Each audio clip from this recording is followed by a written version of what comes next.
നമ്മുടെ വൃക്ക തകരാറിലാകാൻ പോകുമ്പോൾ നമ്മുടെ ശരീരം നമുക്ക് കാണിച്ചു തരുന്ന കുറച്ച് വാർണിംഗ് സിഗ്നൽസ് ഉണ്ട്. നമ്മളിൽ പലരും അത് കണ്ടില്ലെന്ന് നടിക്കാറാണ് പതിവ്. അത് പിന്നീട് വലിയ പ്രശ്നങ്ങൾക്ക് വഴിവെക്കുന്നു. എന്തൊക്കെയാണ് ആ ലക്ഷണങ്ങൾ, എങ്ങനെയൊക്കെ നമുക്കത് പരിഹരിക്കാനായിട്ട് സാധിക്കും എന്നൊക്കെയാണ് ഈ വീഡിയോയിൽ നമ്മൾ സംസാരിക്കാൻ പോകുന്നത്.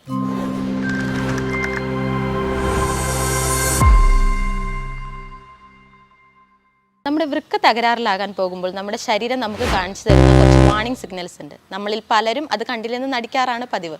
അത് പിന്നീട് വലിയ പ്രശ്നങ്ങൾക്ക് വഴിവെക്കുന്നു. എന്തൊക്കെയാണ് ആ ലക്ഷണങ്ങൾ, എങ്ങനെയൊക്കെ നമുക്കത് പരിഹരിക്കാനായിട്ട് സാധിക്കും എന്നൊക്കെയാണ് ഈ വീഡിയോയിൽ നമ്മൾ സംസാരിക്കാൻ പോകുന്നത്. ഞാൻ doctor Athira, Bhoomi natural cure and wellness, Koottanad. നമ്മുടെ ശരീരത്തിലെ വൃക്കയുടെ പ്രധാന ഫംഗ്ഷൻ എന്ന് പറയുന്നത് രക്തത്തിലുള്ള മാലിന്യങ്ങൾ അരിച്ചെടുത്ത് കളയുക എന്നുള്ളതാണ്. അതുപോലെ തന്നെ കിഡ്നി പ്രൊഡ്യൂസ് ചെയ്യുന്ന ഒരു ഹോർമോണാണ് എരിത്രോപോയറ്റിൻ എന്ന് പറയുന്നത്. അതാണ് നമ്മുടെ ശരീരത്തിൽ റെഡ് ബ്ലഡ് സെൽസ് പ്രൊഡ്യൂസ് ചെയ്യാനായിട്ട് ഹെൽപ്പ് ചെയ്യുന്നത്. വൃക്ക തകരാറിലാകാൻ പോകുമ്പോൾ ശരീരം കാണിക്കുന്ന ലക്ഷണങ്ങൾ എന്തൊക്കെയാണ്? അതിലൊന്നാമത്തെയാണ് വിട്ടുമാറാത്ത തളർച്ച എന്നുള്ളത്. അതെന്തുകൊണ്ടാണ് ഉണ്ടാവുന്നത്? നമ്മുടെ ശരീരത്തിൽ ഈ കിഡ്നി പ്രൊഡ്യൂസ് ചെയ്യുന്ന ഒരു ഹോർമോണാണ് എരിത്രോപോയറ്റിൻ എന്ന് ഞാൻ പറഞ്ഞിരുന്നു. അപ്പോൾ ഈ കിഡ്നി ശരിയായ രീതിയിൽ ഫങ്ഷൻ ചെയ്യാണ്ടാവുമ്പോൾ എരിത്രോപോയറ്റിൻ ഹോർമോൺ ശരിയായ രീതിയിൽ ഉണ്ടാകാതിരിക്കുന്നു. അങ്ങനെ ഉണ്ടാകുമ്പോൾ ശരിയായ RBCs പ്രൊഡ്യൂസ് ചെയ്യാതെ വരികയും അവർക്ക് അനീമിയ എന്നുള്ള കണ്ടീഷൻ ഉണ്ടാവുകയും ചെയ്യുന്നു. അതുപോലെ കാണിക്കുന്ന മറ്റൊരു ലക്ഷണമാണ് ചൊറിച്ചിൽ എന്ന് പറയുന്നത്. ശരീരത്തിൽ ടോക്സിൻസ് അടിഞ്ഞുകൂടിയിട്ട് ശരീരമാകെ ചൊറിച്ചിൽ അനുഭവപ്പെടാറുണ്ട്. അതുപോലെ തന്നെ കറുത്ത പാടുകളും സ്കിന്ന് ഡ്രൈ ആയി പോകുന്നതും കാണാറുണ്ട്. അതുപോലെ തന്നെയുള്ള മറ്റൊരു ലക്ഷണമാണ് ശ്വാസത്തിലൂടെ അമോണിയയുടെ സ്മെല്ല് വരിക എന്നുള്ളത്. രക്തത്തിൽ യൂറിയയുടെ അളവ് കൂടുമ്പോഴാണ് ഇത്തരത്തിലുള്ള സ്മെല്ല് വരുന്നത്. ഇനി മറ്റൊരു ലക്ഷണമാണ് വിശപ്പില്ലായ്മ എന്ന് പറയുന്നത്.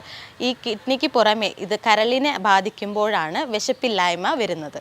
അതുപോലെ തന്നെ കാണുന്ന മറ്റൊരു ലക്ഷണമാണ് ഉറക്കക്കുറവ് എന്ന് പറയുന്നത്. ഉറക്കക്കുറവ് എന്തുകൊണ്ടുണ്ടാവുന്നു? ടോക്സിൻസ് ഈ രക്തത്തിൽ അടിഞ്ഞുകൂടി അതുമൂലം ബ്രെയിൻ ശരിയായ രീതിയിൽ ഫങ്ഷൻ ചെയ്യാണ്ടാവുമ്പോഴാണ് ഉറക്കക്കുറവ് ഉണ്ടാവുന്നത്. ഇനി മറ്റൊരു ലക്ഷണമാണ് കാലുകളിൽ നീര് കാണപ്പെടുന്ന എന്നുള്ളത്. ശരിയായ രീതിയിൽ കിഡ്നി ഫങ്ഷൻ ചെയ്യാണ്ടാകുമ്പോഴാണ് നമ്മൾ കൂടുതലായിട്ട് ഡിപ്പെൻഡൻ്റ് ആയിട്ടുള്ള ഏരിയകളിലേക്ക്, അതായത് കാലുകളിലേക്ക് കൂടുതലായിട്ട് ഫ്ലൂയിഡ് കെട്ടിക്കിടക്കുന്നത്. അതുകൊണ്ടാണ് കാലുകളിലേക്ക് നീര് വരുന്നത്. അതുപോലെ തന്നെ നമ്മൾ കാലുകളിൽ ഈ നീരുള്ള ഭാഗത്ത് നമ്മൾ വിരൽ കൊണ്ട് അമർത്തി കഴിഞ്ഞിട്ടുണ്ടെങ്കിൽ അവിടെ ഒരു കുഴി ഫോം ആവുകയും അത് പിന്നെ കുറച്ച് സമയം കഴിഞ്ഞിട്ടാണ് തിരിച്ചു വരുന്നത്. ഇതിനെയാണ് പിറ്റിംഗ് എഡിമ എന്ന് പറയുന്നത്. അതുപോലെ കാണുന്ന മറ്റൊരു ലക്ഷണമാണ് കണ്ണുകൾക്ക് ചുറ്റും നീര് വന്നിരിക്കുക എന്നുള്ളത്. നമുക്ക് ആവശ്യമായിട്ടുള്ള പ്രോട്ടീൻ കിഡ്നിയിലൂടെ പോയി കഴിയുമ്പോൾ നമുക്ക് ശരീരത്തിൽ രക്തത്തിൽ ആവശ്യത്തിനുള്ള പ്രോട്ടീൻ ഇല്ലാതാകുമ്പോഴാണ് കണ്ണുകളിൽ ഇത്തരത്തിൽ നീര് വരുന്നത്. പഫിനെസ് എന്നാണ് ഇങ്ങനെ പറയുന്നത്. ഇനി മറ്റൊരു ലക്ഷണം എന്ന് പറയുന്നത് എപ്പോഴും മൂത്രം ഒഴിക്കാനുള്ള ഒരു ടെൻഡൻസി ഉണ്ടാവുന്നത്. മൂത്രം ഒഴിക്കാനുള്ള ടെൻഡൻസി മാത്രമേ ഉള്ളൂ, അത് പക്ഷേ പാസ് ചെയ്യാനായിട്ട് യൂറിൻ ഉണ്ടാവില്ല. അങ്ങനെയാണ് കൂടുതലായിട്ടും കണ്ടുവരുന്നത്. അതുപോലെ തന്നെ ഈ യൂറിനിലൂടെ കൂടുതലായിട്ട് രക്തം കലർന്നു പോകുന്നതും അതുപോലെ യൂറിനിൽ കൂടുതലായി പത കണ്ടുവരുന്നതും ഈ ഒരു പ്രശ്നത്തിൻ്റെ മുന്നോടിയായിട്ടാണ്.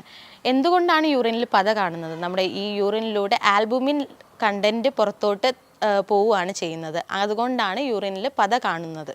അതുപോലെ തന്നെയുള്ള മറ്റൊരു സിംറ്റമാണ് മസിലുകൾ കോച്ചി പിടിക്കുക എന്നുള്ളത്. കാൽഷ്യത്തിൻ്റെ ലെവൽ കുറയുമ്പോഴും അതുപോലെ തന്നെ കൂടുതൽ പൊട്ടാഷ്യത്തിൻ്റെ ലെവൽ ഉണ്ടാകുമ്പോഴാണ് ഇങ്ങനത്തെ പ്രശ്നങ്ങൾ ഉണ്ടാവുന്നത്. ഇത്തരത്തിലുള്ള ലക്ഷണങ്ങളിൽ ഏതെങ്കിലും 2-3 ലക്ഷണങ്ങൾ സ്ഥിരമായി കണ്ടുവരുന്നുണ്ട് എന്നുണ്ടെങ്കിൽ ഉടനെ തന്നെ അടുത്തുള്ള ഒരു ഡോക്ടറിനെ കണ്ട് ശരിയായ രീതിയിൽ വൈദ്യപരിശോധനയ്ക്ക് വിധേയനാകേണ്ടതാണ്.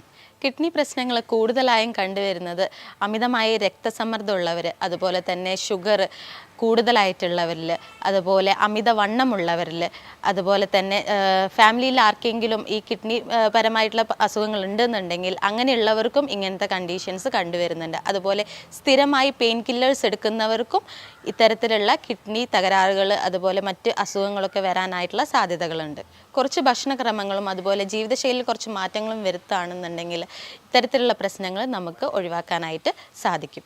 ഇനി എന്തൊക്കെ മാറ്റങ്ങളാണ് വരുത്തേണ്ടതെന്നുള്ളത്, നമ്മൾ വെള്ളം കുടിക്കുമ്പോൾ അമിതമായി വെള്ളം കുടിക്കാതിരിക്കുക. എപ്പോഴും നമ്മൾ എത്രയാണോ യൂറിൻ പാസ് ചെയ്ത് പോകുന്നത് അതിൻ്റെ കൂടെ ഒരു 600 ml കൂടെ ചേർത്ത് അത്രയും വെള്ളം മാത്രം കുടിക്കാനായിട്ട് ശ്രമിക്കുക. അതുപോലെ പ്രോട്ടീൻ്റെ അളവ് കുറവുള്ള ഭക്ഷണങ്ങൾ നമ്മളുടെ ഡെയിലിയുള്ള ഭക്ഷണക്രമത്തിലേക്ക് ആഡ് ചെയ്യാനായിട്ട് ശ്രമിക്കുക. അതുപോലെ പൊട്ടാഷ്യത്തിൻ്റെ ലെവൽ കുറവുള്ള ഭക്ഷണങ്ങൾ കൂടുതലായിട്ട് കഴിക്കാനായിട്ട് ശ്രമിക്കേണ്ടതാണ്.